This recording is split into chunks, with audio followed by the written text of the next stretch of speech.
Well, ladies and gentlemen, honey, here we are, loud, loud, and in color. Is it on? Is it on? Is this thing recording? This is your girl, T.S. Madison, coming to you loud, loud from the Outlaws podcast with none other than the host, T.S. Madison. She's here. She's here. She's here. But not only is she here, she has an amazing guest. Listen, this podcast always brings amazing guests. She has an amazing guest who is a friend, who is a person that I've loved, who I had the opportunity to walk backstage when she won RuPaul's Drag Race, and I hugged her neck, and I explained to her that I was so proud to see black like that in the motherfucking building. Ladies and gentlemen, put your hand together for RuPaul's Drag Race winner, for Arthur, for the real winner of Traitors, Bob the Drag Queen. Yes, honey. And the crowd goes wild. They always do. Thank you for having me. Bob, listen. I thank you for being here. You know I had Monét. Yes. I promise you that I have to come to the Sibling Rivalry's park. Oh, please. Oh, we would love to have you. It would be an honor. How often do you come make it to LA? I just got home from LA at 4 o'clock this morning. Oh, I was there. You were here. I was here. I was here. I'll be back in LA because we're filming the new season of Drag Race. Oh, gang. Isn't it amazing that by the time this come out, it'll be announced. But isn't it amazing that Drag Race is going on now? This is 18 seasons. So I was 8 seasons ago. I was season 8. We are now double where I was. Double. But I mean, the fans really advocated very strongly to get you to be a permanent judge. Yes, they did. Like I am the fans. Yeah. We were showing ourselves out. We were causing a scene. And I thank you all, and definitely you, because your voice is big there. Your voice is big. Monét's voice is big. Like all the girls' voices are big. But I thank you guys for doing that because. And then Ru loved me. Oh my gosh! Mother loves me. Yes. Listen, me and Mother. Listen, when Mother gives you her phone number and y'all start texting and stuff with each other, Mother loves you. Because I've not gotten the number. She would never give me a phone number. But me and Ru have a very different relationship. You know what I mean? I was a competitor on the show, so I think when you're a competitor, there's a little bit of distance. But I respect it. I respect Ru to a level that I can barely even quantify or articulate. So just seeing Ru every once in a while at the Emmys. Seeing Ru, I ran into her at the airport one time. Wait a minute. Does she remember when you? Well, no, yeah. So one time at the airport, she walked up to me. She walked up to me first, and she was like, "Oh my goodness!" I was like, "Oh my God, RuPaul, what are you doing here?" She was like hooking at JFK Airport. So a girl still gotta make money. Yeah, I love her because what people don't know about Ru is that she's. Can I say this? Oh, I guess it's my show, right? Yeah, you can say whatever you want. As white as they try to make Ru is black. No, Ru black. Ru black. Ru just... Did they bleep us here? Because I want to tell you something she said to me. If you want it, bleep. Okay, it's up to y'all to bleep. You'll decide if you want to bleep it. When we were filming season 8 of Drag Race, I'll never forget this. We were they had this one thing on our season called the Shade Room. It was like this... They never used it again. It was a place where you can go and do interviews by yourself, no producer. Just go in there, spill your thoughts. And RuPaul just goes... In this season, we're introducing something called the Shade Room.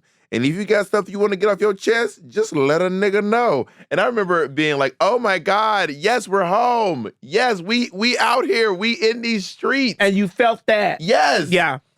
And I think that that's another reason why she got her daughter. Because she know I'm her black daughter. Yes. I ain't just her regular daughter. I'm her black daughter. I also love that, in the world of the girls, the dolls, the trans girls in the world, you have the Laverne Coxes, and you have the Peppermints, and you have the Hope Giselles, and the girls who are like, ew, with it out. You need that. But I love when the girls try to come for you, or the maggots try to come for you on Twitter. You be like, baby, I'm not none of them. I'm not one of them. I'm going to come outside and burn your car up. Yes. I'm not one of them. Yeah, I'm coming outside with my motherfucking Uzi and I'm blowing your shit up. I told a story about you one time on the podcast. I don't know. Did I ever tell you I told the story about you one time on the podcast? Tell me. So one time you and I were at Peppermint Show. Oh, yeah. At City Winery. And Peppermint was on stage. She was telling a story about how tough it is for trans girls to date and how scary it is. So it's really, really scary. And you were just sitting next to me. You were like, mm-hmm. You were like, it is really scary. And then I said, yeah, I can only imagine. And there were a couple of trans girls in the audience being like, yeah. And then you said, and that's why. And you I don't know if you remember. You took my hand. Uh-huh. You probably don't remember this. You took my hand and you put it on your titty, and you moved it up and down. Uh-huh. And you said, you feel that? Uh-huh. And I said, I felt something. There was something sturdy up in there. Uh-huh. Oh yeah, my pistol was. Yeah. That was something sturdy. I said, baby, let me tell you right now, I never felt more safe. That was my firearm in there. I said, if anything goes down, oh yeah, I'm shooting this motherfucker up. I'm too tall to stand behind you. No, you could. Next to you. I'm like, get down. I got this. I'm older. Your auntie got this. Get down. Get down, nigga. I was like, oh Lord, I feel safe. Wait a minute. Get down, nigga. I'm gonna be ducking. Get down. I'm gonna be ducking and pointing. There's one over there. I'm about to fuck some shit up. There's one over there. Aim over there to the left. And mind you, come on, I'm gonna help you out with that story. I was actually eating the hamburger and all at the same time. Yes. And I said, you feel that? I said, oh my God. I said, you feel that right now? You ain't got nothing to worry about. I set it off in this motherfucker. But what you gotta respect about, and this is what I respect about you too, I've been unapologetically me. Mm-hmm. I've been authentically me. Black like that. Black like that. Mm-hmm. Like, I don't think people, when I did that shit and Beyonce picked that up, I don't think people really understood what black like that meant. Mm-hmm. Black like that meant I can make potato salad. I can fry chicken. Mm-hmm. I'll eat watermelon. Mm-hmm. I whoop ass. Mm-hmm. I go to the club and will take my shoes off of my feet hurting and walk barefoot outside. It's black like that. I'm gonna holding the shoes by the straps. Yes. I'm gonna be comfortable. I'm gonna be comfortable. You can take the girl out of Florida. But you can't take Florida out the girl. God damn it, you can't. What is it, Goons, Florida? I'm Goose, Florida. Goose, Florida. I said, Maddie, where you from? She was like, Goose. And she said, like, we all know Goose. She's like, you know Goose. Because I thought you was from Miami. No, I'm from Clayton County. Oh, you from Georgia? I'm from right here in I done Atlanta. been here so long, you know, you just said my accent is. Yeah, you sound like you're from Georgia now. I'm real. My folks, my family originates here. Oh, okay. Besides Africa. Obviously, yes. Clearly that. They originate from here. So you still got family here?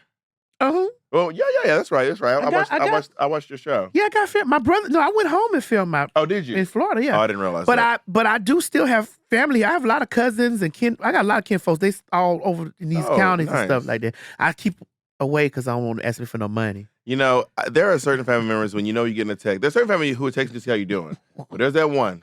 When they text. Oh, my truck. You know, they give you one or two courtesy texts. Hey, Maddie, how you doing? Yeah. I'm good. How's work? Work's great. You know these bills. Uh-huh. They don't even talk about the bills. It's just, I need. Oh, just straight to it. Or can you give me? Hop to. Send me. Send me. One of my friends said that his sister she don't even call. She just send Venmo requests. I don't get into that. Listen. He just looked down in the phone, just say, send me $40. And because of that, I don't know if you guys know, I turn off the requests on Cash App. You can turn off. I did not know that. Yeah, turn your request off. Also, there's a certain amount of money y'all should know. If you have a family member who's asking for, in my opinion, this is a hot take, it might not be true, but if you have a family member who's asking for less than $30 at a time, they're up to no good. If it's like, can I get $10? I would Google the price of crack in the neighborhood. Really? Yeah, for sure. I don't think they smoke crack. These people doing this fentanyl stuff. Oh, the fentanyl. I don't even know what fentanyl costs. I don't know what. How much fentanyl costs? I'm sorry. Did you do that? No, he don't do. Did you do that? Oh my God. He don't do. He don't do that. No, he don't do fentanyl. He don't do. Is it the same as meth? I think it's different. I think fentanyl. I mean, I've been sober for 16 years, so I don't even know. But I think that fentanyl makes. I'm about to make up something. I don't know, but I know it's deadly. So when you say you've been sober for 16 years, Bob, what does that mean? Like, that's alcohol, that is marijuana, that is popping pills. But marijuana's not a drug. Marijuana is from the earth. It's just mind-altering substances, right? I don't do those kind of things. Not even during sex? Not even during sex. I'm a raw dog in life. Well, I raw dog, right.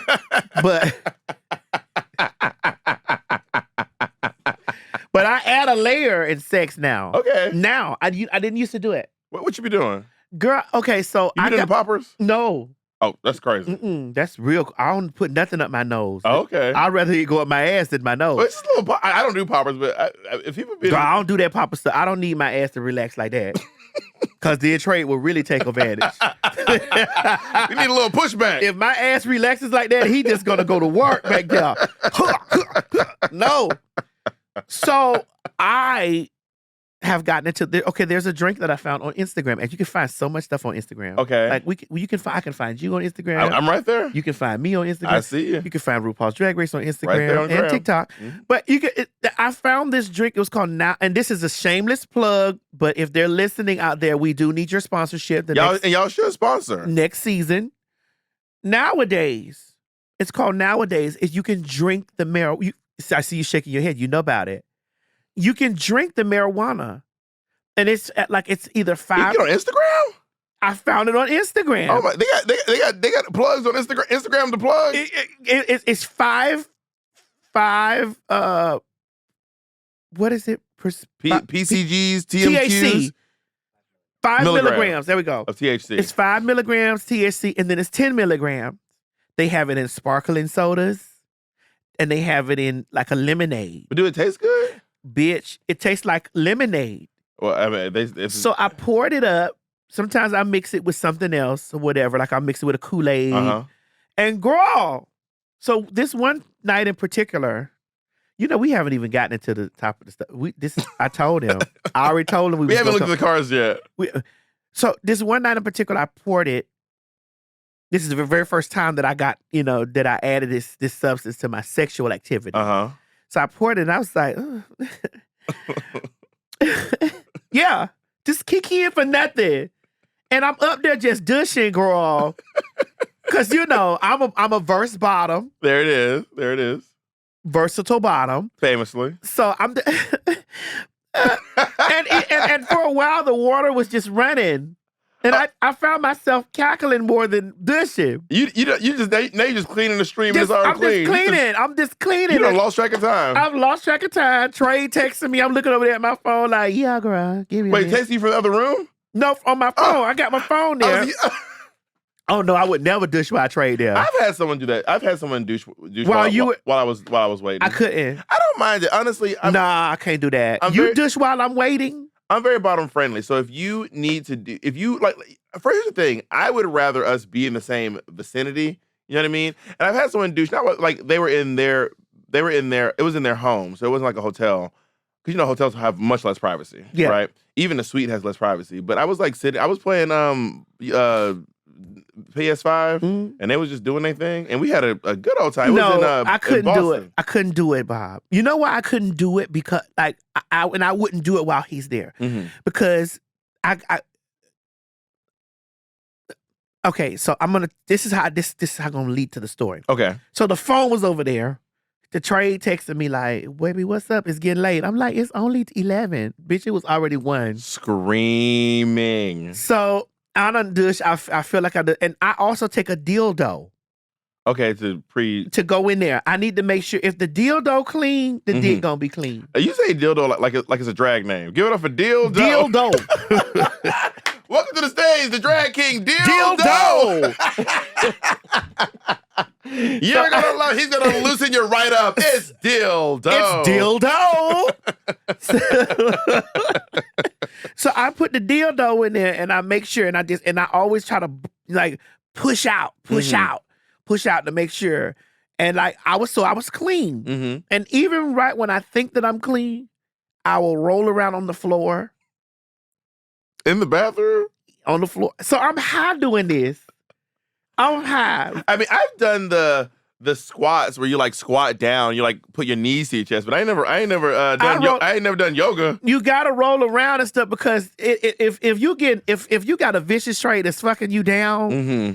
you gotta understand that if you roll, he gonna roll your. He gonna roll you too. I'm a big girl. I'm a plus size girl. So if he rolling my big ass over, it's some stuff in there gonna move around. That's valid. Like you moving a house full of shit. I need to know if you have cameras in your house. One day, this footage needs to be released. Maddie, butt naked, rolling around on the tile, singing doodly doo doo. Yeah, singing do me, baby. like you never done before. So I get up, I'm ready. I get back in the shower because I don't trust it. Mm-hmm. I get out the shower, 1:30 done came. So me and Trey end up getting together probably about 3. But it's tomorrow. Yeah. You text him yesterday. Yeah. Y'all made plans yesterday. 9 o'clock. Okay. So 1:30 come, I done got up, I got in the shower, and I'm like, okay. Then I felt a little bubble. Oh, that I've had this experience. It's a bubble. Yeah. This is why I can't let them douche with me. Mm-hmm. So it's a bubble. And I was like, oh God, I got to go ahead and put this dildo back in there. Mm-hmm. Honey, I go back and I started ramming the dildo. Mm-hmm. And so it's that lining that comes out. Yeah. That mucus. One time I had the bubbles on the train on the way. I thought I did what I need to do. And I was on the train. I was on the one train headed north. And the train be doing this. Yeah. And I said, oh. Yes. So I'm on the train like, oh my God, I have to run into this man's apartment. And he was apartment sitting. It wasn't even his apartment. I had to run to this man's. I was like, this is crazy. I had to go into his bathroom and I had to take care of myself. Yeah. But I took care of myself. But it's still like, this is why I don't. But what it is, it's not poo. It's the goo. It's like the mush. I think you might be douching too far. Listen, the type of dicks I like, I have to go far. Because if the mucus lining is coming out, if your upper intestines, yeah, I'm clean. I think you might be going too far. I'm clean. Because you think about the colon, it turns, it be twisting and turning. So if the trade is hefty, they just straightening you out. Because the colon is like this. So when they just taking all that and just straightening it out. Yeah. Like putting your foot in the sock. Well, I'm clean. Well, it's clean. So squeaky. So after that, I got up and I was like, oh, all right. And you still feeling it from the lemonade. Yeah, and I got back in the shower, and I got a really huge shower. Mm-hmm. And so I put my foot up and I wipe and wash, and then I got it, and then I oil. It's the whole ritual I do. Mm-hmm. That's why I have so many. What's the scent of the oil you use do you have a scent that you use when Trey come over? It's called cookie butter. Cookie oil, that sounds good. Yeah, it's called cookie butter. I know you can smell me now. I usually do. But this is not the cookie butter though. No, this is not cookie butter. Yeah. This is. You ain't trying to turn me on up here. I usually put the cookie butter on and put it in between my thighs because I'm plus size. And I want a man to always be like, that bitch smells and tastes like a dessert. Black women do love to smell like food. Mm-hmm. They were like, this is cookie, butter, chocolate, vanilla sundae. Always some sort of a delicatessen. Delicatessen. Very delicatessen. Eat me. Another great drag name. Yeah. Give it up for Della. Delicatessen. Give it up for Della. Delicatessen. And so I put all my stuff on, whatever. He get there. He's like, damn, baby, you smelling so good. You looking so good. Because I already got my red lipstick on. Mm-hmm. Because red lipstick and blue eyeshadow, I learned this from one of our guests that was here. Well, not learned it, but I understood it. It was Chapel Roan was a guest on our show. Oh, work. I love Chapel. And she came and she was talking about how porn and prostitution was linked to blue eyeshadow. I have said on my podcast, blue eyeshadow is slutty. It's the sluttiest eyeshadow. That comes from Linda Lovelace and all that porn, the 70s porn from Deep Throat. Oh, do anybody here be Googling? Anybody in your staff Google? No? Okay. There's this one porn star in New York City. She had a song called Bang My Box or something, and she always wore white nail polish. I cannot remember her now. I did a show with her one time in New York City. But that was another thing in porn too, the white nail polish. This one woman would wear this white nail polish all the time, and she just kind of became like, it just kind of became a porn thing. Yeah, like that's why I like the white tips on my toes probably. Yeah. I don't know. So it turns them in on. Stuff like that. Like, so it's the blue eyeshadow and red lips. Mm-hmm. I'll have that on tonight because I might have to, make a stop after make the show. a stop by. And so, honey, bitch, he go, baby, God, loving all on me, loving. Rightfully so. I'm so high. I'm in the bed, and like he has a really big dick. If you prepare like this, I imagine he got a roto-rooter. He got a really big dick. And so he was in there, tearing me up. And I rolled over to him and I said, baby, you was fucking me so good. They like to hear that. And he kissed me in the mouth and was like, I love you. Oh my God. And he said, do you love me? I said, no. Did not confuse fucking with loving. I said you're fucking me so good. Yeah. You talking about love, baby. What is going He on? said, do you love me? I said, no. I was like, I'm about to call an Uber if you don't stop playing. Like, I don't love you. Have you ever called hookups Uber? Yeah. Oh, it's so, could they be talking? You be like, Yeah. You're like, your car be here in 3 minutes. You ain't ready? Your pants ain't up? I think that's the man in us. I think the woman in us wants the sex, and then the man in us is like, okay, you gotta go. It's time to go. Thank you so much Thank you so much for your time. My God. Here you go. What was it? Jennifer Lewis. She had a show called, oh my God, what was the name of that show Jennifer Lewis had on, it was a show with, anyway, where she played like the head of HSN Network or something. And she would have these hookups come over. And then as soon as they were done hooking up, her like maid would come downstairs with a gift basket. But I thank you so much for your time today. Here's a T-shirt. Here's a gift card. Here's some snacks. Your car's waiting for you downstairs. And they would gag them. Oh, gagged. I want you to understand the power in that as a woman or as femme energy. Mm-hmm. As femme energy, not just a female, but as femme energy.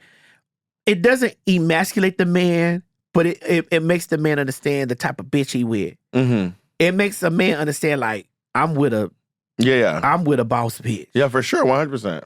And I don't give a fuck how good my dick is. I will never be able to rule her. Because she gonna send me home. Yeah, she going home. My mother, when my mother was living, rest in peace, my mother, she used to always say whenever she went on a date, she would never let the man drive. She always joked. She always said, because you could leave me somewhere. You can get mad at me and leave me out in the middle of the woods. Mm-hmm. We can be at the restaurant now. I'm stuck at the the $3 cafe, and now I gotta find a ride home. Mm-hmm. She's like, you will never be in a position to leave me looking for a ride. And I also like to pay for my own food. That's amazing. Do you ever offer to pay for their food? Mm-mm. I mean, I'll pay for the dinner. Do y'all like fight over the check, or do you catch the waiter around the corner Check, please. and you grab it? Because at the end of the day, it's not that I don't need him. Mm-hmm. I don't need you. Mm-hmm. I can like you and love you, but you can leave. I want you to understand, like, you walking out of my life don't mean nothing to me. Yeah. Someone mentioned it to me. I think it was you, actually. It's some term for people who are interested in, it's like polyamory, but when you're the main one. What was it again? Solo polyamory. I think I might be solo polyamory. Where like I want to have, lovers and multiple people, but I am my favorite person. I am really my favorite person so much. Okay, well, I'm not really poly, but I might be. Maybe. I don't know, because I just don't, I'm not going to be ruled. Yeah. I'm a goddess. I'm to be worshipped. And I think that most people would agree with that. I'm not interested in a man having as much as control as he thinks, and I would submit to a gentleman, but not how he thinks I would submit. Yeah. I would submit to a space like, we'll have the maid have you. You hungry? We'll have the maid get you something. But you can cook. You want to do the cooking? We'll have the maid make you something. But would you drive? We'll have the driver come pick us up. The chaperone. We'll have that. The chaperone. Yeah. And so maybe I think that's you have money, Bob. I think this is a place. You do, bitch. Yeah. Because you have this new book called Harriet Tubman Live in Concert. I do. I just, first of all, can I tell you what happened to me that was so amazing?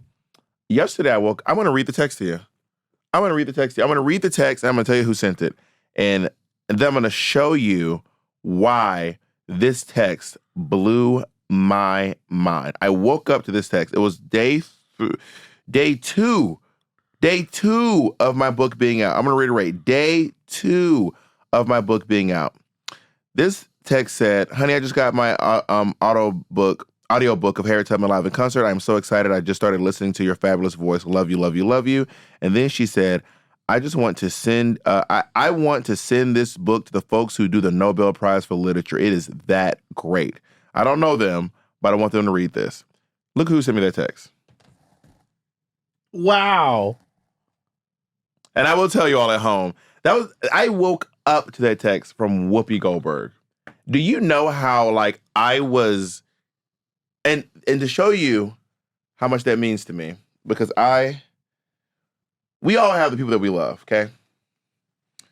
I'm about to show you something. I got this years ago.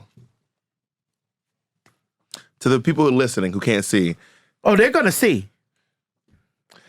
I have this giant tattoo of Whoopi Goldberg from my wrist all the way up to my elbow. I love this woman so much. And she texted me on the second day my book came out. I was like, this is the best review. I don't care what the New York Times says. I don't care what nobody says. I got Whoopi Goldberg to text me personally and tell me how much she loved my book. I was on cloud nine. I'm still on cloud nine. I still can't believe it. Well, let's get down to it. Let's get past the douching and fucking and stuff like that. And let's get down to it. That was a manifestation. You think so? Yes. Everything that we do, especially as people of color, there's no guarantee. Ain't no guarantee we're gonna be superstars. Ain't no guarantee our show's gonna get picked up. Ain't no guarantee. And like with white people, and especially in today's world, with white people, a white person can come out and they can have an idea, and it's like, yeah, we go through pitch meetings, whatever. You know, there's a possibility that it's gonna get got, and then it gets picked up, and then it becomes something else. With us, we got to do 17,000 pitch meetings for them to fight, to be like, I wonder who's going to listen or watch you in rural America. Yeah, they think that people can't connect to us. Yeah. Or they'll partner us with white people. Yes. To be like, well, we'll partner you with this white person, so then we can get that market over there as well. Yeah. Which is why I'm really impressed by a show like RuPaul's Drag Race or a show like your show where, I think you realize, like, typically speaking, roughly half the cast of Drag Race is people of color. Like, roughly half the cast, almost every season, is people of color. The host is a lovely woman of color, man of color, person of color. And for a show like that to make it, but still somehow not be labeled like a black show or a people of color show is actually quite remarkable, especially to do as much as it's done. I think it's the most Emmy Award-winning reality TV show of all time. It is. Yeah, like by a mile. But it is because RuPaul manifested that.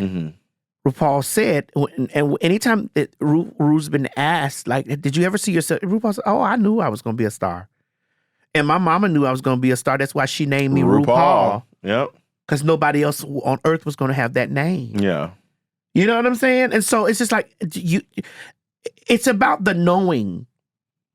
You feel me? No, for sure. It's you don't know when. You don't know how, but you know. Yeah. That was you don't know why you did that. You just said, I love Whoopi Goldberg. I just love Whoopi Goldberg. Let me go back. Full circle. Boom, bam, boop, boop, boop, boop. And fun fact, on this arm, I have a tattoo of a woman named Carol Channing, a famous Broadway actor named Carol Channing, who has passed away since then. I think that she thought I didn't know who Carol Channing was because I'm black. No, they don't know. They don't know. I'm black. She thought I didn't know. Carol Channing is black. 1/8. Octoroo. But I think she thought I didn't know that. I did think you clocked me. But I didn't. But go ahead. Well, Carol Channing. Because somebody did her on the Snatch Game. Me. Yeah. I think you thought I didn't know that. Because you didn't. I did. Somebody real funny. Whoever was like, God, they were funny. Yeah. Oh, it was good. Anyway. Because when you did it, I was like, who the fuck is this? No, but so when I got the tattoo, she said, I love Carol Channing. And then before she passed away, Carol Channing sent me a message. They played it on Drag Race. So Carol Channing being like, oh my God, I love that you impersonated me on the Snatch Game. Like, I was so honored to see you. And she was like in her 90s. This might have been one of the last things she ever filmed, was this video thanking me for portraying her on the Snatch Game. I need to get more tattoos. If I tattoos, I need to get a tattoo of 40 million. Well, the Bible says in Habakkuk 2:2, because we Southern girls. We are. I'm not religious, but I have read the Bible. Think you've read, because I'm not religious either, and I have not read lots of the Bible. But I've read passages that pertain. I do like the straights do and cherry pick what works for me. Honestly, valid and fair. So Habakkuk 2:2 says, write it down and make it plain. So when you write it down, because it comes from the thought that goes to the mouth that goes to the hand that makes it happen. Mm-hmm. And when you think about the way that creation works from in the beginning, God said, let there be, and it was. Mm-hmm. God said, I spoke it. And then it became. And it became. I'm not gonna lie, Habakkuk sound like a strain of That's a marijuana. drag name. It sounds like a strain of marijuana. It does sound like let me get the indica and the sativa Habakkuk. and the Habakkuk. I'd like the Habakkuk 2 and 2, please. Let me get the Habakkuk 2 and 2. I'd like the Habakkuk 2 and 2. It said, write it down and make it. But this is why everything on my vision board. I need to get me a vision board again. I used to have one. So you don't have to keep writing on your body. Yeah. Right. I'm gonna run out of space eventually. Yeah. I'm about to run out of space. Do a vision board. Do a vision board of the things that you have not achieved yet. And because you've seen it somewhere in a flash, in a dream, in a this. That's why you tattooed it. That's why because it's a part of what is supposed to manifest for you. What's the last tattoo you got? How recent was it? Let me see. You can see it. Oh, the on the right shoulder? Where is it? Or the one on the left shoulder? I think it's spiders. Oh, how recent was it? Oh, this has been years. I haven't got a tattoo. Oh, wait a minute. Was it this one? Oh, that's I beautiful. have a lot of You like spiders? Why you like spiders? Well, I have arachnophobia, actually. I'm afraid of spiders. So how you get them all over your body? Well, because I like spiders on me because it's a warning to men. When you hitting it from the back, look over their shoulder. Bitch, when you hitting on the back or you getting on top of me, because I have from every angle, you gonna see a spider. Yes, because you're in the web. Whether you hitting it, slurping it, you're slapping in the it, kissing web. it, you're gonna see a spider. You're gonna be trapped in this web. web. You have it on your hand? You're gonna be trapped in this web forever. I have ducks. Oh. I have 2 ducks on my thigh. What does that symbolize? I just really like ducks. I feel like if I was an animal, I would be a duck. They're very funny. But they're also kind of aggressive. Don't let my sister come back as a duck in another life. Honestly, I would love to be a duck. A mallard. Let me come back as a mallard living in the Okefenokee swamp right here in Georgia. Don't say that because next thing you know, you'll be Peking duck down there at the Grand China. No, I'm gonna be avoidant. I'm gonna be a slick duck. I'm like, hey, ain't nobody about to cook me up, honey. Well, I think ducks. Well, it's because it's greasy meat. It's very greasy. Yeah, and that's usually what I call trade when I'm talking about trade. I'm like, girl, trade duck is because it's greasy meats. But duck, for what I've understood, for white people, have symbolized wealth. When they be out duck hunting, all the kings and queens are out there duck hunting. Mm-hmm. They be doing all that duck stuff. Yeah, they be always fighting like ducks, and they be having those duck figurines and things, like those Staffordshire pieces that are ducks and dogs. They're so cute. Don't you love their voices? Oh my God, they're so cute. I love ducks so much. Well, I love duck when it's really greasy on my back. I like a big black duck. Big black duck. No. But this just helps me. Looking at you and hearing you say this, there's just so many things that you've manifested in your life. Did you manifest winning Drag Race too? I will say this. When they called me, I never told you the story how I got on Drag Race. Mm-mm. It's kind of a crazy story. So I was on a cruise ship. You know who Kathy and Jimmy is? She's the big girl from Sister Act, the big nun, yes. and the big nun from Hocus Pocus. Yes. So we did a cruise ship together. You ever done one of the cruises? Mm-mm. You don't do the water? No, I do cruises, but I thought you meant one of the drag cruises. Yeah, no, I do the gay cruises. I haven't done the drag cruises. I haven't done any of the gay cruises. I've only went living my life as real fish. Oh, as a participant, you never been an entertainer? No. Okay, got it. So I was on. I mean, I'm entertained on the cruise ship. I mean, in the cabin, in the stateroom. Exactly. That's a whole different experience. So I was in the I was doing my show, and Kathy and Jimmy was like, "My God, you're so good. You're so good. Come upstairs with me. Meet me by the." I'll never forget. She said, "Meet me by the French fries." I'll never forget that sentence. Meet me by the French fries. I met her by the French fries, and then she just said, "Hold on one second. Boop boop boop boop boop boop boop boop boop boop boop boop boop." How many numbers is that? Those too many numbers. Yeah. And then she said, the person didn't answer. She said, "Listen, RuPaul, I am sitting with the next winner of your show. You need to call me back." Boop. Hung up the phone. And I was like, "Oh my God, Kathy, that's crazy." And then she was like, we're going to get this figured out. Don't you worry. And then maybe like a week later, RuPaul came to my show. She went to the door, said, is Bob the drag queen working tonight? Walked downstairs, came and saw me. And then she tweeted about me. She left the bar, tweeted about me. And then I went on, and then I got the call that said that I was on the show. And I promise you, the moment they called me, I knew I won Drag Race. I didn't know who was there. I didn't know what the categories were. I didn't know what the theme. I didn't know what the challenge was going to be. I said, I just won Drag Race. Ain't no way I'm about to go up here and not win Drag Race. Are you guys listening to this? I don't know. When you watch this episode and hear this episode, do you hear the power of manifestation? Do you hear it? The power of manifestation here. And I'm a manifestation queen. I just really believe in myself, you know? That's right. And you believed in yourself. You believe in a vision that you've had. All of this has been envisioned somewhere in another state of being for you, as well as for me.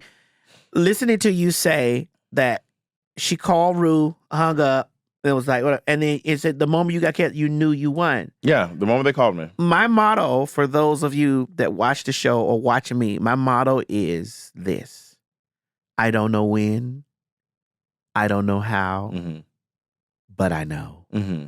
You can quote me.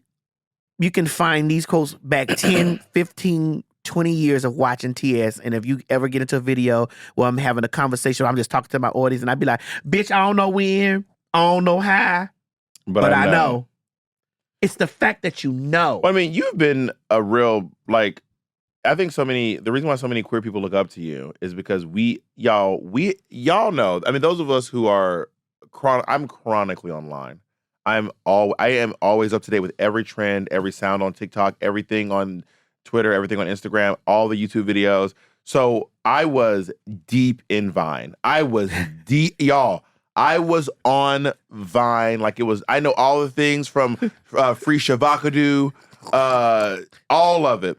So those of us who have been tracking your journey since we heard New Weave, 22 inches, yes. Since we heard that, and those of us who have been obsessed and like continuing on the journey and seeing, you know, going from 22 inches to sitting here in iHeartRadio with all these, you know, professional equipment, having your own TV show, being a judge on RuPaul's Drag Race, receiving honors from Logo TV, watching you be applauded by Beyonce.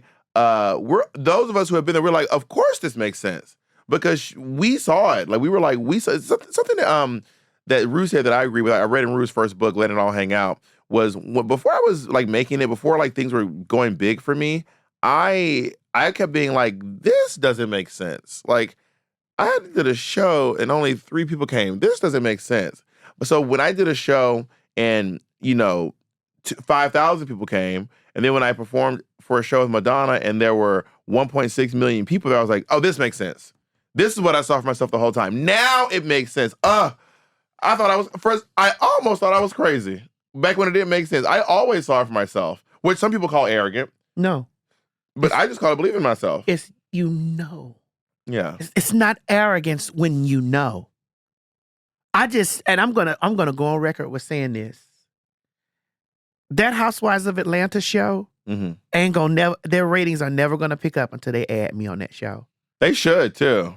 It's not, it's gonna do what it's gonna do, but it's never gonna get to back to that peak. Till you do right by Maddie. I'm telling you, Andy, y'all play those games. Till you do right. It ain't gonna. Every person you even cast gonna crumble. It ain't gonna do right. Not, it's gonna do what it needs to do. Does the white lady know what that's from? She over there nodding like she knows that's from. You know that's from? She do. Okay. Carmen, no. Okay, Carmen. Listen, it's not going to hit that boom. Mm-hmm. I'm gonna be that boom that they because they forever looking for that. They're trying to find their new Nene Leakes. You know what I mean? Nene Leakes done did her thing, and I believe that she should go back. But this right here is the shake up. Have they ever reached out to you or anything? I've filmed some stuff with them, whatever. But I don't know when. You don't know how. I don't know how. But you know. But I know that the moment that it happens, know that we talked about this. The moment that it happens, just like you're manifesting me. Let me write it down. Listen, you manifested me being on trade. You manifest me being on any of those shows. You like, bitch, that show needs the TS. Oh yeah, for sure, 100%. Now it may be 2 more seasons that they skip me, and then they be like, you know what Bob said, and I get on there, and it be boom. Oh, it's gonna be huge. I would love to see you at the round table. Oh my God, seeing you at that round table would be such listen to me. I'm gonna bring my Southern charm in there. They think Federal was over there. Listen, all of those people, like when I went back and I looked at my vision board, Bob, I saw on my vision board music collaboration with major artists. Mm-hmm. I did that back in 2016. Yeah. Beyonce came in 2022. I remember when you did with RuPaul. Yes. Listen, when I tell y'all I'm a original T.S. Madison fan, y'all don't get y'all. I'm not playing around. I know the new Supreme. Yes. Back then. Yeah. Yes. Basic bitches to the back. But this is why. But see, what I enjoy about this is this we're in each other's trajectory, and I always like having close proximity to other manifestors because that enhances our powers. I like having close proximity to people that know. I think I need to start getting a little witchy. I mean, I want to be a little witchy. Okay. Does the word witchy scare you? I don't know. Well, it scares them. It should. Oh yeah, but not me. Yeah. Because what I've learned about, I've been watching this show on HBO. And I'm going to also work with Danny McBride. Who's Danny McBride? I like Danny McBride. Let me Google Danny McBride. Danny McBride is funny. He's Listen, Bob, I met Seth Rogen. Oh, I know Danny McBride. I like Danny. I want to work with Danny McBride, but I've actually filmed something for his production company. But that's neither here nor Yeah. But I'm gonna work. I watched a show called Righteous Gemstones on HBO. I know Righteous Gemstones. That's Danny McBride. So I watched, and I watch how it's like a spoof on TV evangelism. Mm-hmm. We grew up in the house with TV. Oh yeah, very much so. TBN. I don't watch TBN and stuff no more. And what really made me separate myself from watching TBN is like right. And I hate to say this for those listeners, it was right after George Floyd got murdered. Mm-hmm. And I watched how the white evangelical churches kind of glossed over that and kind of tried to polish like Derek Chauvin was innocent. Mm-hmm. And I'm like, y'all love the Lord? Mm-hmm. Well, they will bend to fit their own narrative for sure. Y'all love the Lord? And then they started talking about how Trump was I'm like, ain't nothing Christian about Trump. Do you remember the woman who was Paula Dean? No, the one who was like Shabosha, the white lady. Yeah, Paula Dean. I'm not Paula Dean. Paula White. Is that her name? She's the current White House minister. Paula White. Shanisha, Shabosha, Shabosha. From Africa. And I said, them motherfucking goddamn African ancestors showed up and handled those polls. Baby. So she didn't call on them this time. From Africa. And what's so disgusting to me is that they hide behind the guise of religion and God to do heinous things to human beings. Oh, no, for sure. Heinous. Encaging people, children, finding a way to gloss slavery. Well, you know what they're really doing? Here's my theory. I believe what they're doing is the wealthy elite, the oligarchs, as Bernie Sanders say, the oligarchs in this country. When the oligarchs when 2% of the population controls 98% of the wealth, the issue is the rich white people have convinced the brokest white people that they are better than the any black person. Mm-hmm. The extremely wealthy white people, they're like, we're just like you. We love y'all broke white ass people. Oh, broke white people, baby, we love you. We have your back. We don't have their back. We got your back. We're gonna raise prices. We're gonna take care of you. We're not gonna take care of them. We're gonna give tax cuts to Elon Musk and Jeff Bezos, but we're not gonna do anything for them. And then they say, you know what? You know why your stuff is expensive? It has nothing to do with corporate greed. Did you know that they're turning mice transgender, it's the transgender mice. Now, who do you think's making your prices high? Do you think it's the companies that set prices, or hear me out, turning mice transgender? What do you think? Do you think, listen to yourself, do you think it's possibly the companies that are setting the prices of these cars at astronomical rates and banks making mortgages impossible to finance? Or do you think it is somewhere between 4 and 50 trans people who are in prison receiving hormones, which are inexpensive, by the way? Do you think it's those? That's where all of your taxpayer dollars are going. You think it's those couple of $100 or a couple of $dozen on estrogen pills and testosterone shots, or do you think it might be the cost of a car? I don't know. I think it's transgender mice. I'm just looking at Stuart Little funny now. Yeah, I'm trying to see what's going on with Ratatouille. It's insane. Why Ratatouille got curves? Yeah, it's insane. And what makes all of this shit so insane for me is that they're doing it under the pretense that God is allowing. Mm-hmm. And so I had to shake my mom, because my mama loves the Lord. Yep, they do. They do. The older generation really do love And the Lord. listen, if she see a crystal or a stone or a rock or what is that? The devil. And so I always ask, not her, but I ask people, well, what were we colored folk doing prior to Christianity? To blonde hair, blue eyed Jesus? Yeah. Do you believe in spells and stuff? I do. I'll put one on the enemy in a heartbeat, and I'll use Psalms 109 with it. Is that like Habakkuk? Habakkuk 2 and 2 is right down to make it play. Psalms 109. What Psalm was 109? Psalms. Look up Psalm PSAL, the P Psalms. Put Psalms 109. She thought I didn't know how to spell Psalms. She thought I didn't know how to spell Psalms. Psalms 109. You know the only reason I spell Psalms? When I was a kid, I had a kid's Bible. Wait, Psalms what? 109? Mm-hmm. I had a kid's Bible, and the character who was the Bible, his name was Psalm. Mm-hmm. He was this big little Bible who would sing songs from Psalms. Anyway, Psalms 109. Here we go. Next time you got an enemy, wrap them up in that. May God, who I praise, do not remain silent. For people who are wicked and deceitful have opened their mouths against me. They have spoken against me with thy... Oh, I got to add. Hold on. Oh, Lord, the Lord did not block me for this ad. No, he didn't. With the lying tongues, with words of hatred, they surround me. They attacked me without cause. In return for my friendship, they accuse me, but I am a man of prayer. They repay me evil for good and hatred for my friendship. Appoint someone evil to oppose my enemy. Let an accuser stand at his right hand. When he is tried, let him be found guilty, and may his prayers condemn him. May his days be few. May another take his place of leadership. May his children be fatherless and his wife be a widow. Jesus Christ. That is crazy.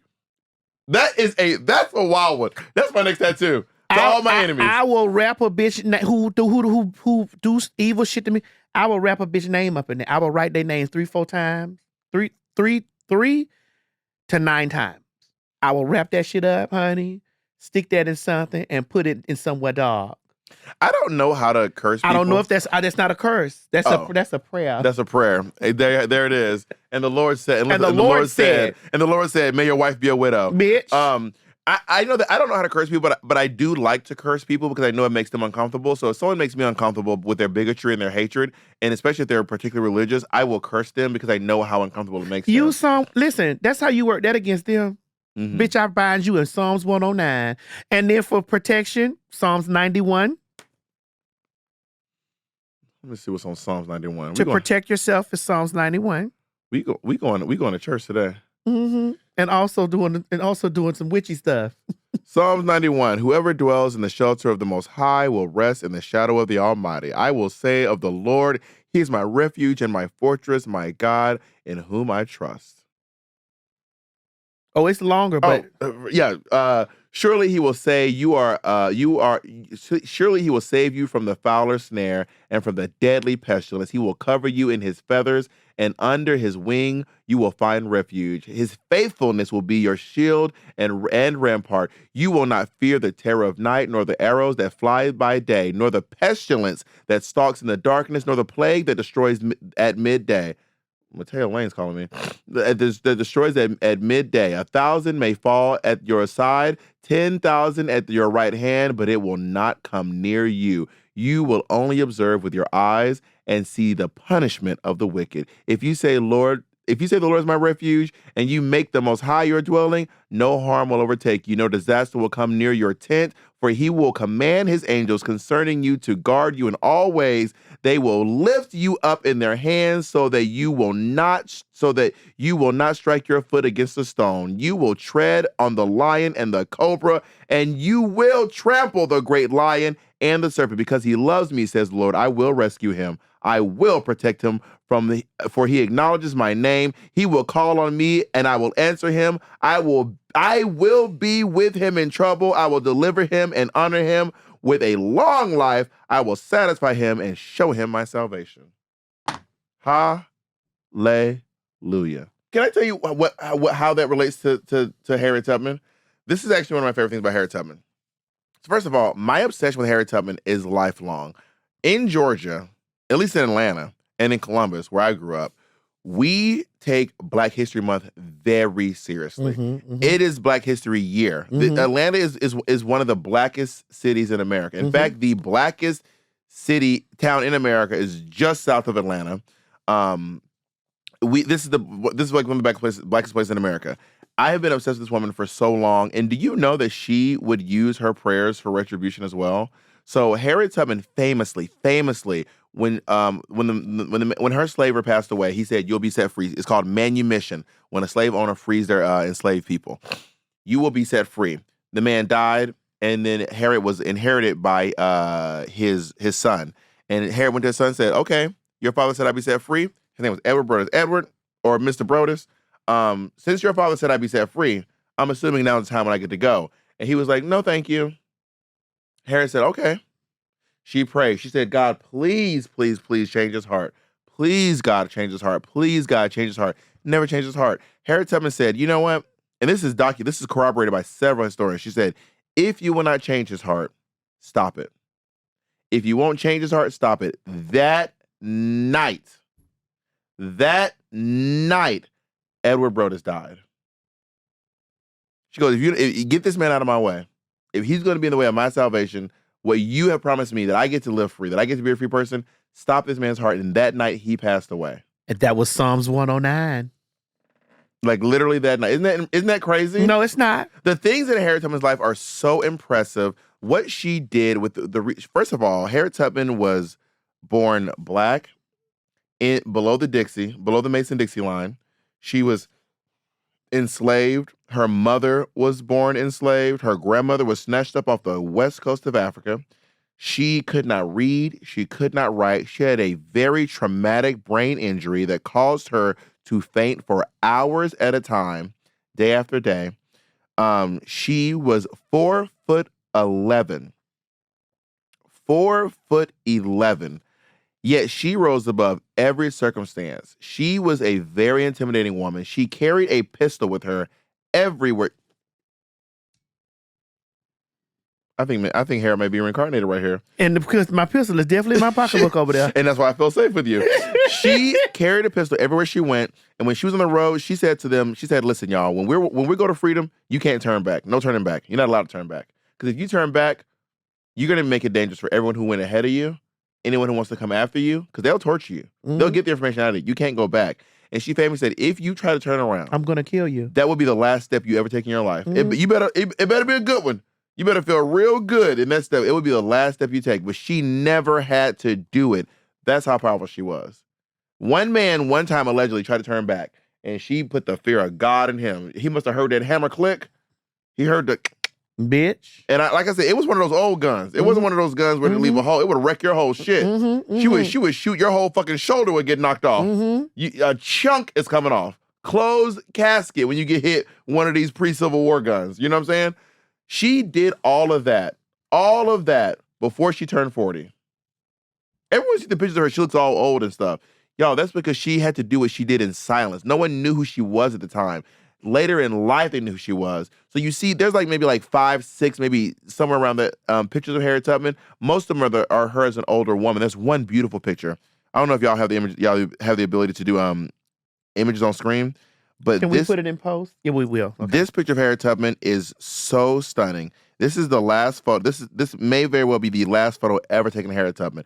Harriet Tubman founded a home for formerly enslaved people who had reached the age of retirement but didn't have enough money to live nowhere else. Oh my God, like I'm doing with the starter house. She founded a home. It's up in New York, and they took a picture of her. She ended up living on that. She ended up living her last days there in that place. Look how stunning this woman. Look how powerful. When I show this picture, look how stunning, how powerful, how majestic, how regal she looks in this chair. Isn't that one of the most powerful images you've ever seen in your life? Wow. Wow. In white. Yep. And she's about 90, 89, 90 years old there. Wow. She lived to be almost 100. She didn't even know how old she was. She never knew what year she was born. She never even knew what year she was born. That's how little they wanted you to know about yourself. Not just about your past. They didn't even want you to know about yourself and your present. So, this book, I'm so proud of this book. It's gotten rave reviews for some people who mean so much to me. Thank you to Karamo for supporting my book. Thank you to you. Mm-hmm. Thank you to Sherry Shepard for helping me promote my book. Thank you to Gail King. Thank you, Whoopi Goldberg. Thank you to all these people who have believed in me. It took me 4 years to write this book. I am so proud. I put everything I had in this book. Maddie, I'm going to get real with you for a second. It took me 4 years. While writing this book, I filmed 3 seasons of We're Here. I filmed a comedy special. I went on a world tour with Madonna. My house burned down. My mother passed away. I went and filmed The Traitors. I did my solo tour. My life was so chaotic. And if you look on the inside here, this book is full of great writing. This is the best thing I've ever written in my life. In loving memory of Martha Caldwell. This is the first thing you see. It's dedicated to my mother, who just believed in me so much. My mother, I've said this a lot of times. My mother believed the sun rose when I woke up and the sun set when I fell asleep. My mother, the reason why I'm so confident is because I grew up in the house of someone who told me that I was great, who told me that I was fantastic. She told me that it might be hard. I got the same talk. You're gonna have to work twice as hard to get half the pay. She showed did tell me that, and it showed to end up being true. But that's still being said because she poured so much love into me. That's why I think I've been able to achieve so many of the things I've been able to achieve in my life.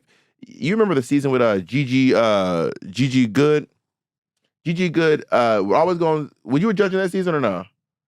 That was when Simone's season. Yes, I was. Every time Gigi Good came out, Gigi Good, who made this dress? My mom. Gigi Good, who made this dress? My mom. Gigi Good, who made this dress? My mom. When your mother believes in you, when your mother really believes in you, you can do anything. I really believe that. And I remember Derek Barry on my season, he said something I will never forget because he did not, I don't know where he's at with his mother today, but he said he didn't have a good relationship with his mom. And he said, when you get broken apart by your mom, and he said, I feel like my mother broke me apart and I was never able to put myself back together again. When mothers have the ability and the power to build you up and to tear you down, I was so lucky to have a mother that built me up who just, my mother would call me once a month just to say, I pick up the phone and she would go, I just want you to know, you're funnier than Bianca Del Rio. She would take up the phone. And she was right. You bring Bianca on the podcast, honey. I want to bring Bianca on there. Bob, that means a lot for me, hearing that from you because of the relationship. The relationship I got with Miss Mary. Mm-hmm. You know me and Miss Mary like this. Oh, yeah. I won't board the plane if my mama don't pray first. I will text my mom and say, Mommy, I'm getting ready to board the plane. She said, hold on. She'll pray on the phone and then she'll send it to me in a text. I will not board a plane if my mama don't pray first. Mm-hmm. That's going to the airport. That's getting there and then boarding it. Unless she asks the Lord to send his traveling mercies for me. I won't do it. If my mother does not have a voice or speaking in anything that got something to do with it, I will not. I don't fuck with it.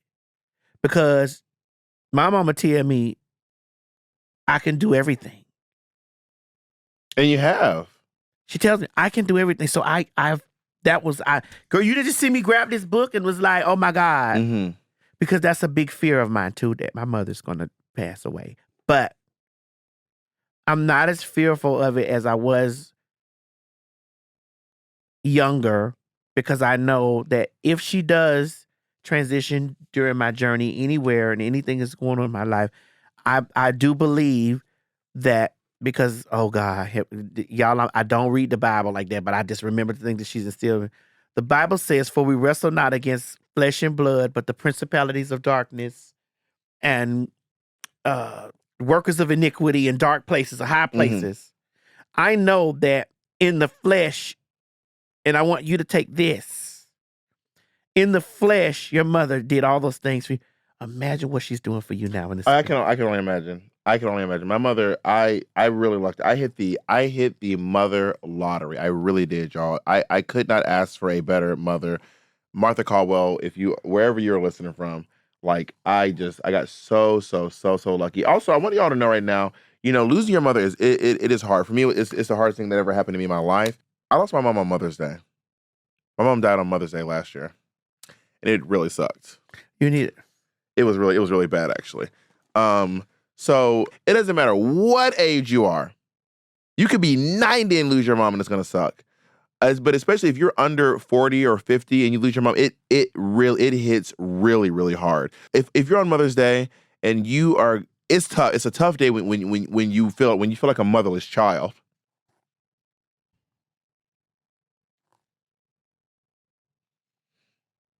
But you're not.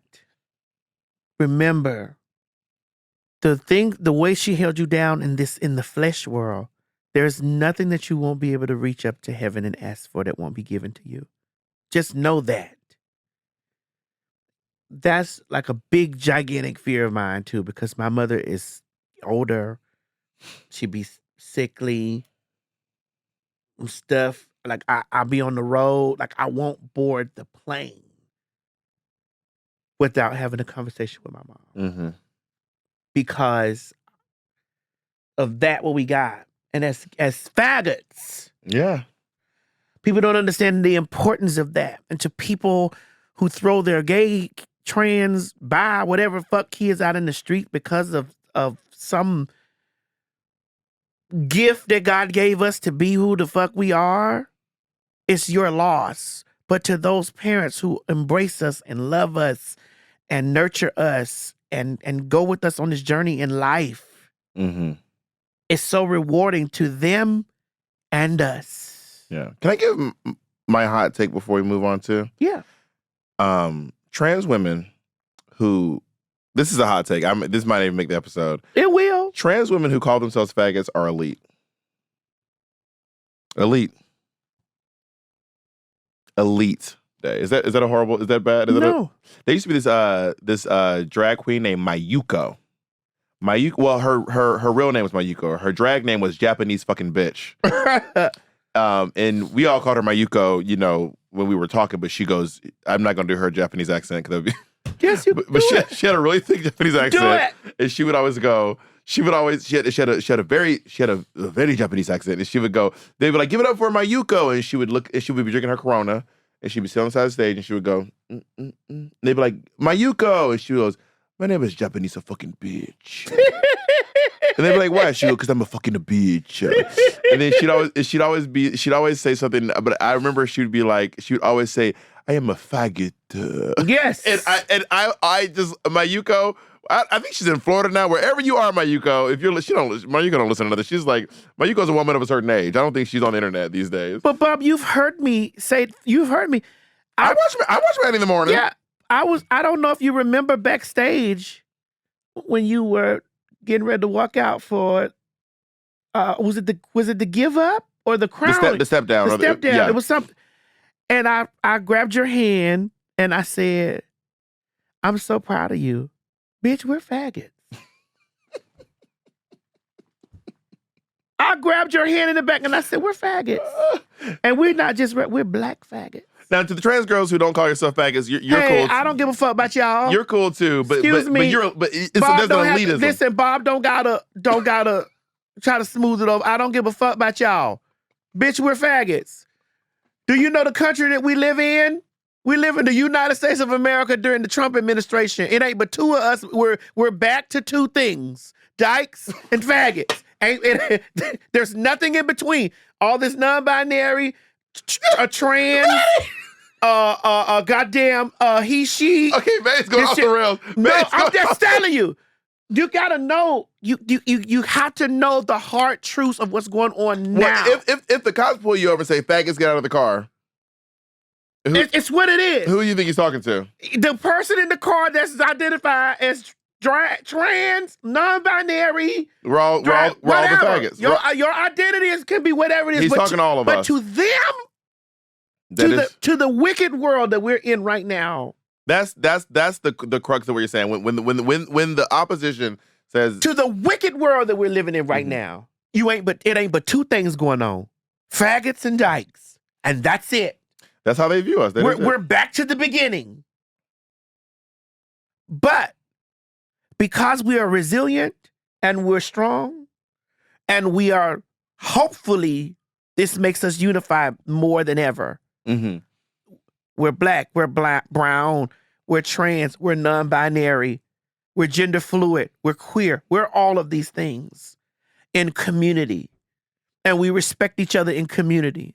So when I say to me, or myself, and I say to my sister, bitch, I'm proud of you because of every milestone and movement and thing that you've made publicly in mainstream media, because bitch, you are black and you're a faggot. Yeah, and despite it all, I did it. I really did. That's what that means. And I'm gonna tell y'all this. I've done a lot. I'm not done. No, you're not. Yeah, I'm telling you, I'm not done. When I auditioned for Drag Race, I cannot believe I put them on tape. They're probably like, who the fuck is this bitch? I said, and this is my audition tape. I said, I'm going to win this show. And I'm going to tell you right now, it won't even be the most impressive thing I do. They were probably like, this queen really thinks she's somebody. And you did. And listen, you think, I want to leave you with this, Bob. You think that you did all that while your mom was here? Oh, honey. Your mom is in heaven right now in the throne room telling God, move that, to tell that other bitch to step aside. I would say things have gotten really crazy. The movement in my life has gotten really crazy since my mom passed away. Tell that bitch, your mama is there right. You've seen it. You've seen it. It's gotten crazy. Bob, when your mama got there, she dropped her shawl. I shall wear a crown. My mom used to wear a sequin, a little sequin jacket. My mother loved sequins. Oh my gosh, she loved sequins. If my mother, if there is a heaven and my mom's over there, she's definitely wearing. Oh, there's the heaven. She's wearing a sequin tracksuit. There's the heaven and she's there, but she pulled that off and said, "Oh, now I see because she can see in the spirit what's around and what's hindering and who's trying." You tell them I said step aside, because I ain't have no strength in the flesh, but I got it all. I got all the power in the spirit, and no weapon formed against shall prosper. I need to start getting low key witchy. I need to get some stones. And no weapon formed against shall prosper. And the moment that my babies call up here and plead Psalms 91 for protection, I'm writing down Psalm 91 for protection and Psalms 109 for the enemy. I'm going down there, and I like the scripture said, may he or she be wifeless. 109? 109 is for your enemies, and 91 is for protection. So now, Bob, we've gotten to the end of the show. This is one of those things this is like the trade. I don't ever want it to end. I know. Oh. And apparently you don't want the douching to end either. No, I want the douching to be in.